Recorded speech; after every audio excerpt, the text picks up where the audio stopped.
1990 সালের স্টুডেন্ট। ওই তুই আজ পড়া করে আসিসনি কেন? হাত পাত।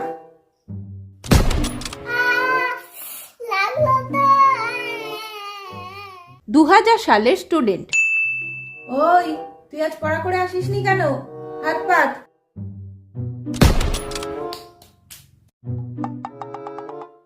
2023 সালের স্টুডেন্ট। তুই তুই তুই তোরা কেউ আজ পড়া করে আসিসনি, সবাই হাত পাত। ম্যাডাম, আমার বাবা কিন্তু পুলিশ।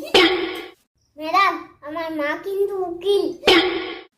ম্যাডাম, আমার বাবা কিন্তু এখানকার কাউন্সিলর।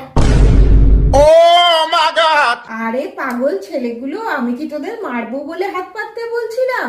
না, আমি তো তোদের ক্যাডবেরি দেবো বলে হাত পাততে বলছিলাম। ও, আগে বলবেন তো ম্যাম। যাক বাবা, এই যাত্রায় চাকরিটা বেঁচে গেল।